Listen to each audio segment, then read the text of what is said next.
All right, reference angle with radians. So here's we go. It's very similar to between with degrees. We want to make sure it's between 0 and 2 pi and not 0 and 360. Second step is we're going to determine what quadrant it's going to be in.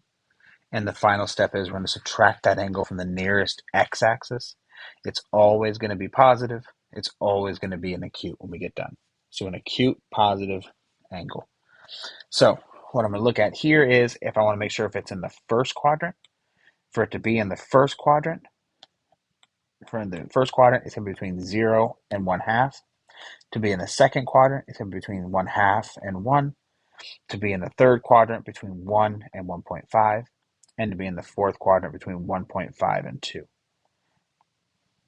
Right? So sometimes students like to see that this is 0.5, 1, 1.5, and then 2. So that's going to be my circle.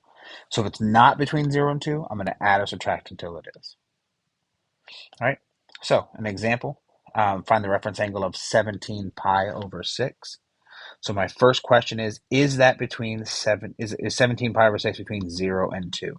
So since I have a pi here, and a pi there, I'm going to make sure for a second, I'm going to say, hey, I can ignore the pi for a second. So if I load a Desmos for a minute and I come over here and I take 17 divided by 6, and I look at that and say, okay, that is not between 0 and 2. So I'm going to come over here and say, let's subtract 2. And now 0.8333. And that's where this number is going to come from. So when I come here and I get this number, this 2.83333, and I subtract 2 from it, that's where that 0.8333 is coming from. All right. And so if I press the fraction button, you'll see where it says 5/6, and then it comes back to 0.8333. All right. So when I come through that, that's where it's coming from, and letting the calculator do the work. So is 0.8333 between 0 and 2 pi? Yes. Now the question is what quadrant it's going to be in. So notice it's higher than 1/2, but less than 1. So if it's less than 1, I know it's going to be, if less than 1 means it's going to be in one of these two quadrants. If it's higher than 1, it's going to be in one of these two quadrants. So I know it's between one of these two. And now my y-axis tells me it's between 1/2 and 1. So this is where 0.833 is going to be. So from there, I'm always trying to make it, this is my reference angle right here. All right, so this is going to be my 5 pi over 6, right, which is a coterminal with 17 pi over 6, and that's why these things are coming from. All right, so I'm going to subtract it from 1 pi because that's the nearest x-axis. So 1 minus 5 pi over 6 is pi over 6. And I just get the same thing over here. When I add 1, I just sit there and say 1 minus 5 divided by 6. And I get 0.166666, which is 1/6. And that's where that answer is coming from. All right, so I put the pi back in, so instead of 1 pi over 6, it's just, or 1 over 6, it's just pi over 6. All right, 9 pi over 4. This is not a bad time to press pause, see if you can try it on your own. So my first question is it between 0 and 2? If I take 9 divided by 4, I get 2.25.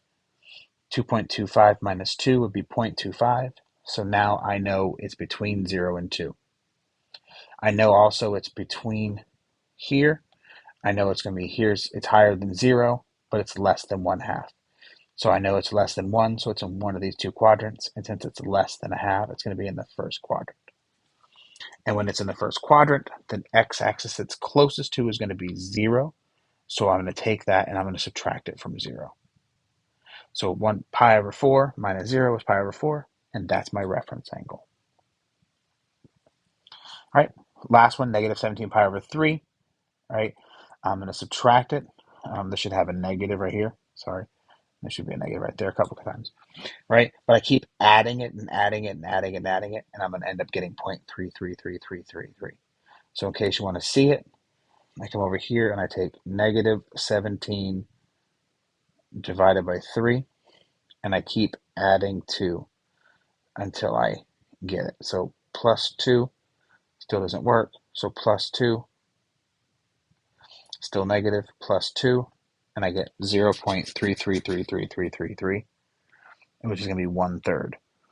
So I come back here, and I end up 0.33333333 is between 0 and 2. Yes, where is it? First quadrant. And so therefore I'm going to subtract it from 0 since it's going to be in the first quadrant. Remember the first quadrant, I subtract the nearest x-axis at 0. So I get pi over 3, which is pi over 3 minus 0, which is pi over 3. So if I'm in the first quadrant, I subtract it from 0. Second and third quadrant, I subtract from 1. And in the fourth quadrant, I subtract for 2. So there's radians. See how you do. Give it a try.